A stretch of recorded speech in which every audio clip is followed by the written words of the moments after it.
तो दोस्तों टीसीएस ने अपने क्वार्टर थ्री के नंबर को डिस्क्लोज कर दिया है। तो चलिए देखते हैं क्या है क्वार्टर थ्री के नंबर्स के अंदर। लेकिन उससे पहले बता दूं, कंपनी की ओर से डिविडेंड की भी अनाउंसमेंट की गई इस क्वार्टर में।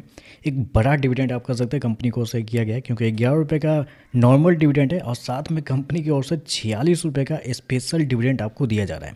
तो टोटल आप कह सकते हैं 57 रुपये प्रति शेयर के हिसाब से कंपनी की ओर से डिविडेंड आपको अनाउंस किया गया है, जिसका जो रिकॉर्ड डेट होने वाला है वो आपका होने वाला है 17 जनवरी। तो याद रखिए 17 जनवरी कंपनी का रिकॉर्ड डेट है।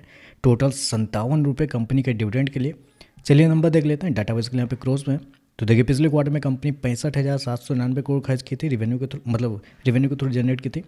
पिछले साल देखते हैं तो 63,973 करोड़ के आसपास, जबकि अभी देखें तो बढ़ के 67,087 करोड़ आपको जाता हुआ देखने को मिल रहा है।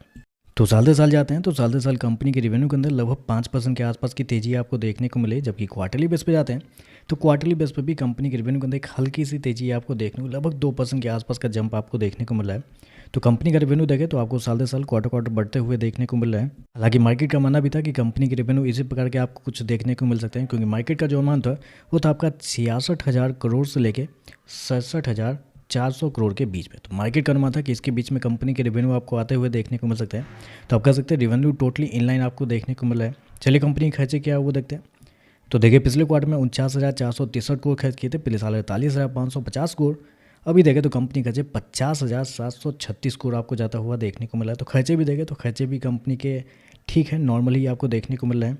चलिए कंपनी का प्रॉफिट क्या निकलता है वो देखते हैं। तो देखिए पिछले क्वार्टर की बात करते हैं तो पिछले क्वार्टर में 12,131 करोड़ का प्रॉफिट था, जबकि पिछले साल की बात करते हैं 12,444 करोड़। जबकि अभी देखें तो गिर के 10,720 करोड़ आपको जाता हुआ देखने को मिला। तो यहाँ पे देखें तो कंपनी के प्रॉफिट के अंदर साल दर साल क्वार्टर क्वार्टर गिरावट आपको देखने को मिली। साल दर साल लगभग 13 से 14% के आसपास की गिरावट आपको देखने को मिली है।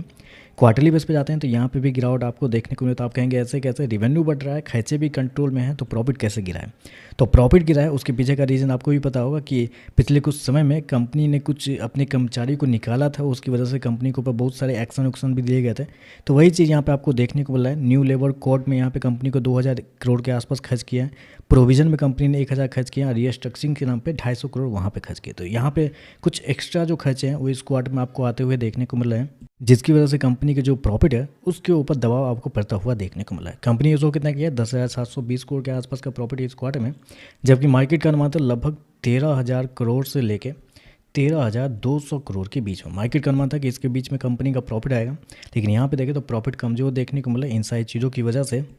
और ऐसे में अगर कंपनी के मार्जिन की अगर बात कर लेते हैं तो पिछले साल जो कंपनी का मार्जिन था वो था आपका 19.45% के आसपास। पिछले क्वार्टर की बात करते हैं तो पिछले क्वार्टर में 18.43% के आसपास था, जबकि अभी देखें तो गिर के 15.97 आपको जाता हुआ देख लो। तो मार्जिन देखें तो मार्जिन आपको साल दर साल क्वार्टर क्वार्टर गिरते हुए देखने को मिल रहा है। ईपीएस की बात कर लेते हैं तो देखिए पिछले क्वार्टर में कंपनी का ईपीएस लगभग 11 रुपये के आसपास था। पिछले क्वार्टर में 33 रुपये के आसपास था, पिछले साल 34 रुपये के आसपास, जबकि अभी देखें तो गिर के 29 रुपये के आसपास आपको जाता हुआ देखने को मिला। तो ओवरऑल देखा जाए तो नंबर थोड़े से मिक्स टाइप के नंबर आप कर सकते हैं।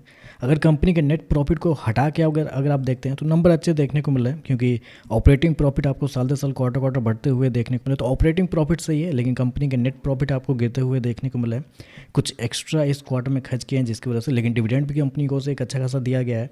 तो देखते हैं इन सारी चीज़ों पर मार्केट कैसे रिएक्ट करता है। वीडियो पसंद आए तो लाइक कीजिएगा, साथ में साथ चैनल को सब्सक्राइब जो कीजिएगा। धन्यवाद।